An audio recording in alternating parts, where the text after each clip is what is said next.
Hello అండి. Welcome to our channel.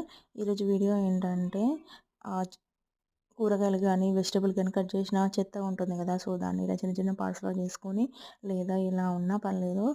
So, వాటినైతే ఇట్లా భూమిలో పాతిపెట్టడం వల్ల పోషకాలనేది వస్తుంది. చాలా వరకు మనం అనుకుంటాం, అయ్యో! ఏ చెట్టు పెట్టినా కూడా మంచిగా పెరుగుతలేదు. ఏంటి ఇది? ఇంతింత రేటు పెట్టి అవి తెస్తున్నాము అన్నీ అంతే ఉండిపోతుంది అని. సో దీన్నంతా ఇప్పుడు ఇంకొక 15 రోజులైతే వర్షం వస్తుంది. అన్ని చెట్లు పెట్టుకుంటాం. ఇప్పుడు కుండీలన్నీ ఆల్మోస్ట్ ఎండిపోయి ఉంటాయి కదా! చెట్టు ఉన్నా పర్లేదు, కొంచెం సైడ్‌లకి మట్టి తీసి, చెట్టు లేకుంటే సగం వరకు మట్టి తీసి అందులో మనం కిచెన్‌లో వెళ్ళిన చెత్త అంతాని అందులో వేయండి. వేసినట్లయితే దాని నుంచి కొంచెం పోషకాలు రిలీజ్ అయితాయి. సో, అప్పుడు చెట్టు గ్రోత్ అనేది బాగుంటుంది. మంచిగా ఏనుకుంటదండి. ఇప్పుడు ఊర్లలో ఖాళీ ప్లేస్ ఉన్నా కూడా మీరు కిచెన్‌లో ఉన్న చెత్తంతా ఇట్లా ఏసినట్లయితే మంచిగుంటది. సో, ఫాలో అవ్వండి టిప్పు. మస్తు యూజ్ అయిద్ది. ఓకే అండి. బాయ్.